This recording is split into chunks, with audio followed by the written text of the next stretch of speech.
La renaissance de Petula Clark à plus de 80 ans, la chanteuse justifie le titre de son nouvel album From Now On, à partir de maintenant. Elle compte bien profiter du moment présent. Une philosophie forgée après des décennies de chansons populaires et plus de 60 millions d'albums vendus dans le monde. Un disque rafraîchissant dont la francophone a parlé à David Caillon. Avec lui, elle est revenue sur sa longue carrière.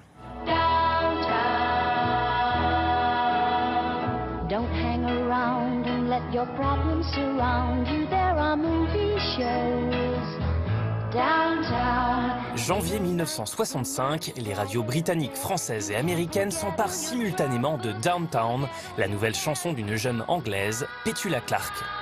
Where all the lights are bright downtown. You're gonna be alright now. Du jour au lendemain, Downtown devient un tube planétaire et permet même à Petula de détrôner les Beatles dans les charts.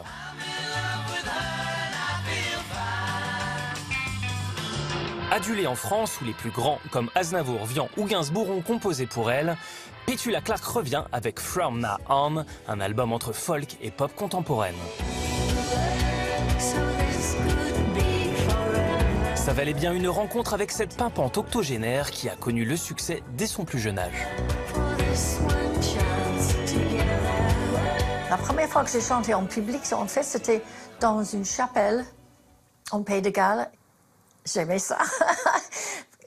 Comme j'étais très timide, je pense que quand je chantais, je perdais tout ça. Et en plus, les gens m'aimaient. Dès ses 8 ans, Petula Clark chante pour la BBC et devient une vedette au Royaume-Uni.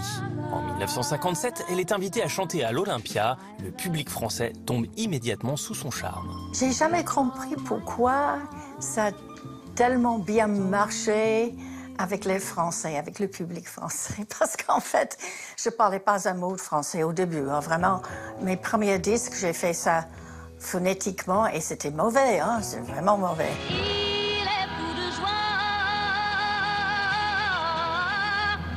Demain tu reviendras.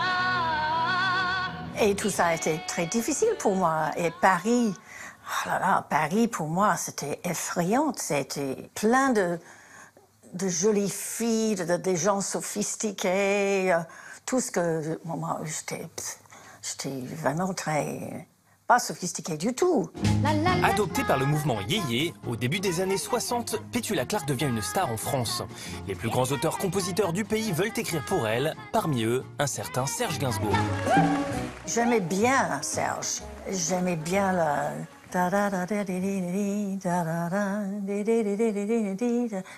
tout ça. Il a joué un petit peu avec mon accent dans les chansons qu'il a fait pour moi. Nous retrouverons le gadou, la gadou, la gadou, la gadou, la gadou, la gadou. Oh, peut-être il aimait mon accent parce qu'après ça, il est parti avec une autre anglaise.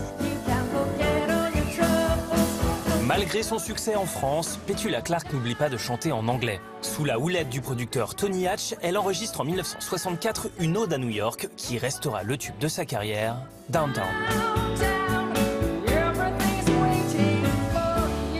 Downtown est devenu numéro 1 aux États-Unis. Et The Ed Sullivan Show, qui était l'émission la plus importante, c'était le dimanche en direct. J'arrive sur scène, ils commencent à jouer la musique. Ils étaient tous debout avant que je commence à chanter.